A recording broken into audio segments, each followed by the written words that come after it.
मात्र 26 की उम्र में ऐसी खौफनाक मौत, जिसकी वजह से इस लड़के की मृत शरीर भी नहीं मिल पाई। इस वीडियो में हम लोग पता करने वाले हैं कि क्यों उसकी एक बेवकूफ़ी ने उसके जीवन को ख़त्म कर दिया। जी हाँ, मैं बात करने जा रहा हूँ जॉन एलन चाउ के बारे में। आखिर कौन था जॉन एलन चाउ? जॉन एलन चाउ, जिसका जन्म दिसंबर 18, 1991 को स्कॉटबोरो, अल्बामा नामक शहर में हुआ, जो कि अपने माँ लिंडा एडम्स चाउ और पिता पैट्रिक चाउ के सबसे छोटे बेटे थे। कैसे बना जॉन एलन चाउ एक क्रिश्चियन मिशनरी?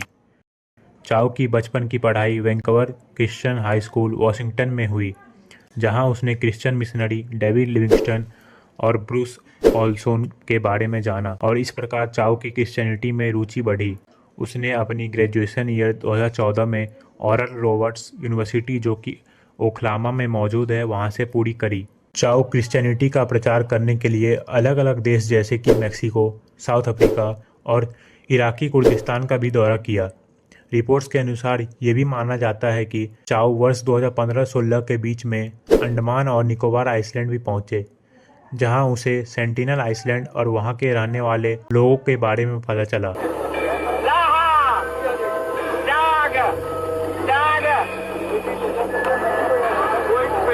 पर भारत सरकार के रेस्ट्रिक्शन के वजह से वो सेंटिनल आइसलैंड जाने में नाकाम हो गए। वर्ष 2018, चाउ की जिंदगी का सबसे बुरा वक्त। अगस्त 2018, टूरिज्म को प्रमोट करने के लिए इंडियन होम मिनिस्ट्री ने अंडमान और निकोबार के 29 रेस्ट्रिक्टेड आइसलैंड्स की रेस्ट्रिक्शन खत्म कर दी। पर फिर भी नॉर्थ सेंटिनल आइसलैंड बिना सरकारी मंजूरी के जाना इलीगल ही था। अक्टूबर 2018, चाउ अंडमान और निकोबार आइसलैंड का कैपिटल पोर्ट ब्लेयर पहुंचा, जहां उसने सेंटिनेलेस पीपल के लिए कुछ गिफ्ट्स, मेडिकल इक्विपमेंट, खाने की चीज़ और कांटेक्ट करने के लिए कुछ पिक्चर कार्ड लिए। नवंबर 2018 में चाउ ने दो मछुआरों को 25,000 रुपये घूस दिए ताकि वो लोग उसे सेंटिनल आइसलैंड ले जाएं। इसी दौरान चाउ ने अपनी डायरी में लिखा, lord, is this island Satan's last strong hold, where none have heard or even had the chance to hear your name? The eternal lives of this tribe is at hand, and I think it's worthwhile to declare Jesus to these people. Please do not be angry at them or at God if I get killed. Don't retrieve my body.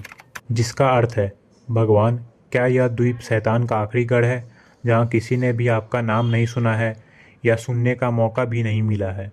इस जनजाति का शाश्वत जीवन निकट है, और मुझे लगता है कि इन लोगों को यीशु के बारे में बताना उचित है। यदि मैं मारा जाऊं तो कृपया उन पर या भगवान पर क्रोधित न हो, मेरा सब वापस न लेना।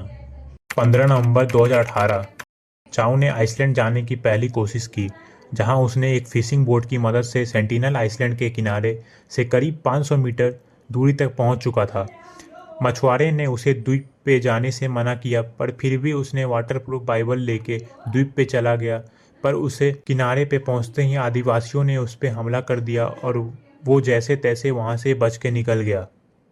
चाउ की डायरी के अनुसार, जब उसने दूसरी बार उन आदिवासियों को मछलियां और उपहार देने की कोशिश की, तो एक आदिवासी लड़के ने उसके ऊपर धनुष चला दिए, जिसकी वजह से उसके हाथ में रखी बाइबल फट गई और उसकी छाती से जा टकराई, जिसके बाद चाउ फिर से वहां से भाग निकला। 17 नवंबर 2018, सुबह के वक्त जब मछुआरे उस द्वीप के किनारे चाउ को ढूंढने आते हैं, तो उन्हें चाउ का मृत शरीर, जिसके आर पार तीर जा चुका है, वो उन्हें समुद्र किनारे पड़ा मिलता है। और वहीं कुछ दूरी पे उन्हें आदिवासी दिखते हैं, जिसको देख उन मछुआरों की इतनी हिम्मत नहीं हुई कि वो मृत शरीर को ले जा सके, और मछुआरे वहां से भाग निकलते हैं। An American missionary who was murdered on a remote Indian island, the 26-year-old dying at the hands of natives who were armed with bows and arrows. मछुआरे वापस अंडमान और निकोबार के कैपिटल पोर्ट ब्लेयर पहुंचे, जहां उन्होंने चाउ के दोस्त से मुलाकात की और फिर चाउ की डायरी उनके दोस्त को वापस करी और बताया कि चाउ की जान जा चुकी है।